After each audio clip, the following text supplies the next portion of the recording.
One, two, three, and let's get started. Okay. Hi, everyone. Welcome to the Hunyah Show, Queen to Queen. The Hunyah Show, Queen to Queen, as we talk to title holders about mental health and different topics. Today on the Hunyah Show, Queen to Queen, our guest is Mrs. Global United 2021, who is an entrepreneur in Michigan, USA. Mrs. Global United 2021 runs her own spa, which is interesting to me because being an entrepreneur can be challenging. Today, Mrs. Global United 2021 will discuss mental health and entrepreneurship. Welcome, Brenda, Mrs. Global United 2021. It's my pleasure to have you on the Hunyah Show today. Thank you for having me. I'm so excited. Okay, so I have got a lot of questions for you. So let's get started because bring it on. I know there's a lot of viewers who are going to be thinking, how does mental health go with entrepreneurship? And yet there's a lot. And I think actually there's a ton. A lot of things can go into entrepreneurship. I have been in business I'm on my 26th year of being a small business owner. I live in a very economically challenged area. I own a day spa, so I'm actually a licensed massage therapist, a licensed electrologist, and a licensed esthetician. Mental health is very imperative in my business for my customers that come to me because I offer them mental health relief, but myself as a person, I need it as well because I listen to a lot and I hear a lot of things, and I have to be careful for myself not to embrace it into my own life and remember that those are their problems, their issues, their challenges, their struggles, their joys and their triumphs. They're not mine. That's going to go into my first question. So welcome, this is Global United 2021, Brenda. My first question is, how did your journey begin in pageantry? And what advice would you give to someone who is in pageants? Oh, my journey began with Global United, based out of Minneapolis, Minnesota, to which I welcome you to our new pageant family. You were just crowned in our exquisite pageant this last month, so I'm very excited to have you with us. Thank you. It's a pleasure for me to be a part of Global United family. It's awesome, and the online pageant it's a great way to start because if you're really nervous about speaking in front of people, if you're nervous about your shape, your size, your eye color, your fingernails, if you just feel awkward, the online is a really great place to start because you usually will submit photos and you do either an essay or community service or both, depending on the pageant that you're with. The one that I did, I had to submit 3 pictures of myself in community service and then write a paragraph for each of them. And so that's how I got involved with it. I didn't have to do a Zoom or anything of that nature. It was just all by email. So it was really quite easy. Yeah. So it's a great place to start. And especially if you're really nervous about meeting new people, the online can be a little more user-friendly, I guess would be the way to say it. For me, I'm not a real computer person. I'm a hands-on, work with my hands, people-to-people person. So technology is a very challenging thing for me. I'm a tech tard some days. Wow. That's so interesting. Yeah. So learning to, forward pictures and things like that. I'm getting a lot better now, but it was challenging for me. Like I see I know seniors around me and they have the same story sometimes. So I can understand from the point of view you're saying it takes a little while to learn and then you eventually get the hang of it.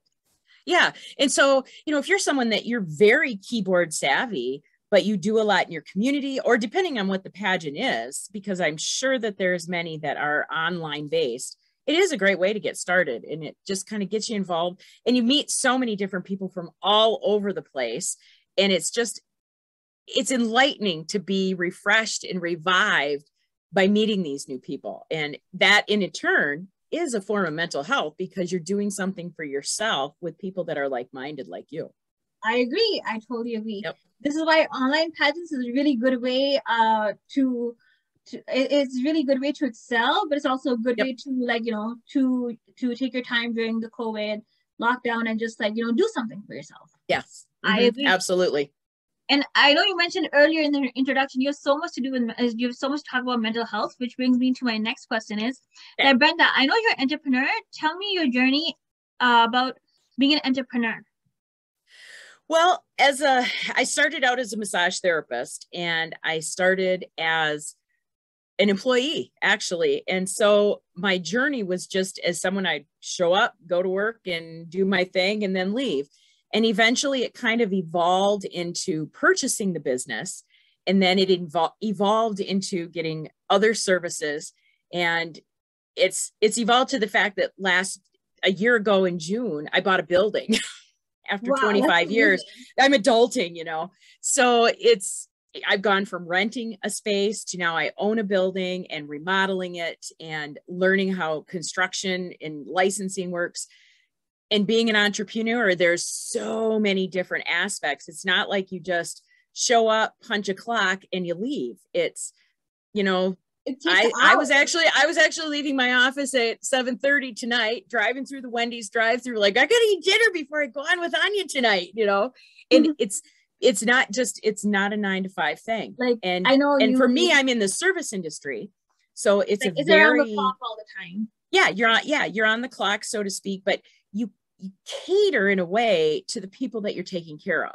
So for me, my base of people that I target are people that can afford my services. It's, that's massage is not something everybody needs. They may all want it, but it's not always something everybody can afford. So I need to focus my days to the people that work, and I'm busier at the latter half of the day. So I don't start my day till 10:30, 11 o'clock, but I work till 7:30, 8 o'clock at night, because the people that can afford me work during the day. The majority of them. Yeah. So yeah, I know what you mean. Yeah. So it's kind of I mean, there's a lot, I've evolved a lot in my 25 years of starting as a therapist and purchasing the business and keeping it. I've screwed up. I've faltered. I have fallen on my face, and I have picked myself back up again and dug myself out of the hole and got back going. I feel that it's a whole challenge itself, like being an entrepreneur. It is. And actually, so today, just for, when you don't think that you're doing something that anybody's paying attention to, I mean, because I don't do what I do for recognition. I do it because I really am very passionate about what I do. Even after 25 years and my sore hands and stuff, I'm still very passionate. So today, the Chamber of Commerce director shows up in my spa, and he hands me this piece of paper, and he says, I want to invite you to the Chamber of Commerce annual meeting and dinner coming up in a couple of weeks. And I'm like, oh, okay, well, when is it? Because I hadn't been paying a lot of attention, as I am a chamber member. And he says, well, you have 2 free tickets because you're going to be awarded something. Oh, and I'm like, I am? And he's like, yep, I'm not going to tell you what award you're getting, but you need to come to the dinner because you're getting an award. And I'm like, okay. So, that was like totally out of the blue. So I'm really excited on the 28th of February to find out what I won, or what I'm being given. But you never know. That means you're doing so obviously in 25 years, somebody's paying attention to something I'm doing. True. And it's always good to be the top. That's the one thing I've seen. Yeah. Yeah. I've done a business for a while, but it's like with me, I'm still like, I've actually done like a social entrepreneur pilot project earlier, like in 2021. Okay. But it's like now I'm trying to make it into a regular business. So I'm kind of figuring out like, okay, what are my resources and all of these things. So from listening to you, I have more of an idea that, okay, that how much work I put into my business, the better it's going to get later on. And everyone's always learning. And that's very true. What time you invest in it. I look back and I think about when I started in my profession 25 years ago. Cell phones were not invented, or they were, but they were bag phones. I mean, I'm really aging myself now. So the cell phone was a bag phone. You didn't carry it around. You left it in your vehicle. The appointments that we made were by a book and a good old pencil with eraser. And I look at myself now in 2022. I have a cell phone. I have a website, which the World Wide Web was not anything in 1996, 97 of any nature of concept. So now I have a website. I have online booking, so my clients can go to my website, book appointments. I have an app on my phone that I can look at those appointments. I never would have dreamed when I first started how that technology progressed, and I needed to progress with it. Yeah. So and you're that's why already we have immersed. smartphones. Yeah, you're immersed in it. And I'm just like, what? 51 years old, and I need a teenager some days. I need someone like you. I agree. Like technology has evolved so much. Like everything is on the phone pretty much. And it's like I still remember like when iPhones were new, that time we were using, I forgot, Nokia and I think Sony Ericsson and those phones I remember. Blackberries. Yeah. And it's like those are even outdated. Like it's just smartphones or iPhones. That's the only thing. Yep. Like for my mom still has a flip phone. But I mean, I never, it always used to be the phone was always ringing for people to book appointments. Well, now my phone doesn't ring nearly as much because people either they're friends and they message me on Facebook, or they send me a text message, or they go right to my website and book an appointment. So when you are a small business owner, you really need to progress with the times and get into that, or you will not be successcesual. You're going to falter. And if you're not staying up with stuff, it's important to be updated. Yeah. I agree. Yeah. Like we have a new hairdresser with us, and she still has the old fashioned book and pencil and paper. And it's just like, Julie, you need to get with this computer. Your clients will love it. You'll love it. I just can't break the habit of it, she says. And we're still trying to get her weaned into it. And it's like, yeah. So when you are doing business, you do need to keep up with the times. So with that, in turn, comes into mental health, because if you stay up with technology and progress, you're not stressing nearly as much because you're working smarter and not harder. That's always my motto. Yep. I agree. Yep. I agree with your motto. It's very realistic, and it's like, that's the way how we should like take entrepreneurship in this way, right? That you have to go with the flow. You have to see what is changing around you, what is not. Because being an entrepreneur, there's challenges in there. And being an entrepreneur also means mental health, which is my third question. Brenda, how does mental health affect entrepreneurs? And what tips would you give to viewers about mental health and being an entrepreneur? I think earlier you had mentioned that there's a lot to do with entrepreneur and mental health that we don't often see. I think you might want to discuss it more. And I'm pretty sure, like I personally would, and viewers that are watching right now, they personally would like to hear about this. Self-care. Self-care is the biggest thing. It doesn't matter who you are. It doesn't matter if you're a man or a woman or how old you are. You need to practice self-care, because that is your mental health. If you are not doing something for you, you are not able to take care of anybody else. As you and I were sharing before we went on, I gave you a little view. I am actually in my sewing room right now. My sewing room is one of my self-care spaces. I have every James Bond movie, and I have my 2 sewing machines and ironing board set up, and I will pop in a James Bond movie and quilt and sew. And that is my headspace clearing time.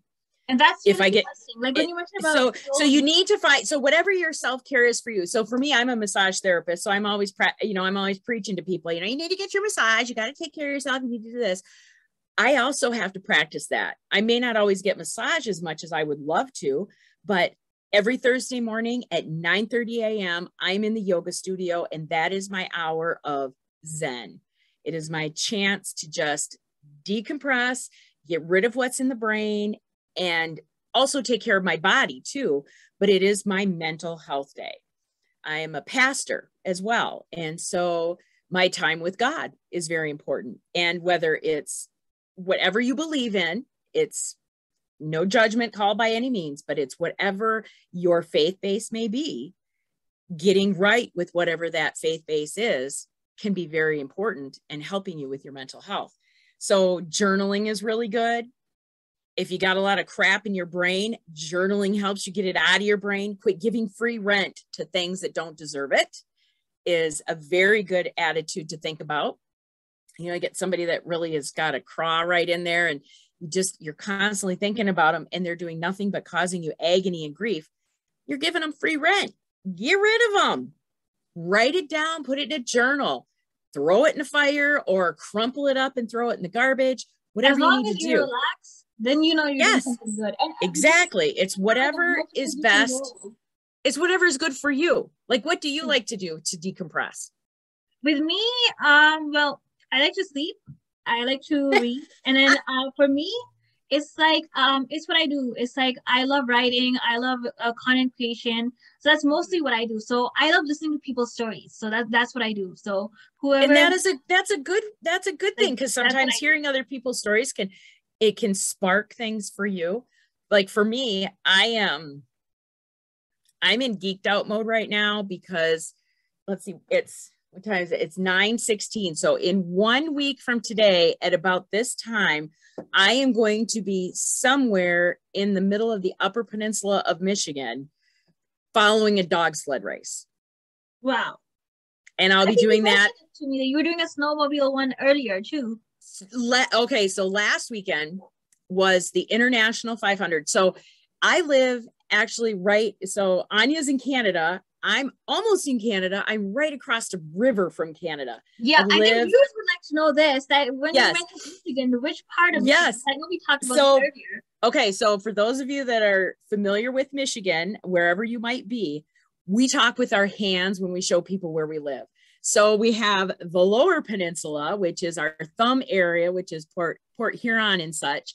And then you've got Detroit way down in the bottom, and you've got the other half. But then I live on this half way up here, up at the top. And so if you look at a map or an atlas and you pull up Michigan, take Interstate 75, and I am the last exit before Canada. That's the best way to describe it. Yes. So I see Canada every day.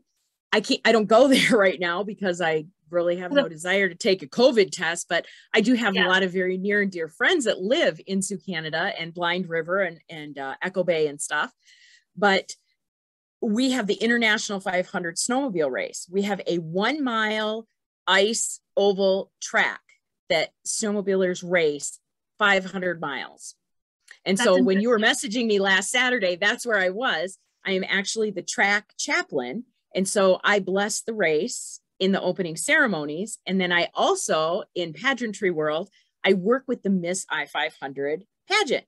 So the night before the race on Friday, we have the pageant. And then on Saturday, myself and the director are with the queen in her court doing stuff on the track. That sounds so interesting. So February is a very busy month for me. I go from International 500, which is always the first Saturday in February, to the third weekend in February to the UP 200 sled dog race, which is actually a qualifier for the Iditarod. That's interesting. And you mentioned you were like right beside Canada. So I guess whenever you're going out and then you can just like literally see what's going on. Because when you mentioned, and I think you mentioned you were in the Sault Ste. Marie of Michigan, which I didn't know until now because I have a friend who is in Sault Ste. Marie, Ontario right now. So that's a really interesting connection. I think that we got. There's your 6 degrees of separation. True, because like Sault Ste. Marie, it's like from here where I live, Sault Ste. Marie, Ontario is almost like 10 hours away. Like that. So where are you at? I'm in Brampton. I am I know where Brampton is at because my mom's sister and her husband used to live in Brampton, and they now live in Orangeville, and I have a friend who lives in Mississauga. Oh, okay. I see that. So I know where you're at. Yeah, Brampton is not that far from Mississauga, but Brampton is far from Sault Ste. Marie. And yes, Orangeville you are. is like 40 minutes drive from where I live. Yep. It's like but I do have an idea of where you're at though. Yeah, it's like it's in Greater Toronto area, but it's just like it's not that near downtown. Like it's still about 30 minutes away, like where I live. And then like that's really interesting. Like when you mentioned like where you are geographically, I was like, okay, that's amazing. I remember like when I was actually like when it was the pageant day, and I think before that we were having a lot of conversations, and you're like that you're not that far away from Canada. You can literally see the border. So I was like, okay, that's interesting. I'm like, okay, what do you mean by Michigan? And then when you mentioned Sault Ste. Marie, I was surprised. So like, and when you think about the Great Lakes, where we are at is where the Sioux Locks are at. And so we are the locking system for the freighters that travel from Lake Superior through to Lake Michigan and on to Lake Huron. And so they have to lock through because of the water levels being higher. And so they lock down to go to Huron and finish going through the St. Mary's River, and they go up. So they're upbound going to Lake Superior and going over to Duluth and all that to get, you know, that's all interesting. That sounds like a little history and a geography lesson. Yes, a little geography, a little history. I'm telling you, I could talk about anything. I see. Because with me, like I'm like really good in history, but it's like when it comes to geography, like I would say like on a scale on that, I would be like a 9 out of 10 because I'm good at it, but I'm not that good at it. Yeah. But it's like, I love where I live. I love all 4 seasons that we have. I love summer. I love fall is my favorite. But, I love winter. You know, people in the summertime, they'll be complaining about, or in the wintertime, they'll complain about how cold it is. And I'm like, oh, no, I'm embracing it. And then in the summer, I'm like complaining how hot, and they'll be like, well, don't complain because then it's going to be winter. I'm like, I'm okay with winter. You don't hear me complaining. I think it's supposed to be -5 below tonight in our cold factor. So, you know, it's like, it's like 7 right now. I think it's like -7 or +7, but weather's getting warmer because we're almost. It's right now it's 22 here right now, but we're getting a bunch of it looks like a snow globe outside my door. Like somebody took a snow globe and shook it up. It's just the big fluffy flakes. Here, it's like, it's kind of like there is snow, but like on one side of it, it's like black ice. Like literally, that's what it is. Yeah. It's like there's like it's kind of slushy. We have a lot here. We have a lot of snow. Okay, and Brenda, and on to my next question. Brenda, would you like to share your social media handles? Where can viewers follow you? Oh, now see, this is where I'm really bad. So I can never remember them all. I just kind of like start typing something on my phone and it shows up. But you can find me on Mrs. Global United on Facebook. And then also Daymakers Day Spa on Facebook as well. Or you're welcome to look me up. I've got, what else do I have? I have a whole lot of pages. But they're all different. But yeah, Mrs. Global United is probably the safest one to find me at, that you'll find all kinds of things. And then Daymakers Day Spa, that you can go and like and follow. They are, and I'm not a big Instagrammer. I'm an old school girl yet. I haven't moved into that, but I do have a Daymakers Instagram that I try to, you know, throw stuff onto. Yeah. Don't worry, see, that's where I'm still progressing. Instagram. I started to teach my mom how to use Instagram at some point, so I understand. It's kind of it's the age kind of thing in a way. Yeah, totally. That you have to teach all the. I will admit it. Like, I get it. Like when it comes to technology, don't worry about the Instagram part. The viewers will follow you on whichever Instagram you say. Awesome. So Mrs. Global United is a very good handle to find me at. So. Okay. All right. Okay, so everyone, thank you for watching the Hunyah Show Queen to Queen. Be sure to follow Mrs. Global United 2021 Brenda on all the social media platforms, as well as Daymaker Spa, and make sure to tune into Hunyah Travels, the Hunyah Show Queen to Queen for another episode, and be sure to like and subscribe to Hunyah Travels. Bye, everyone. Bye.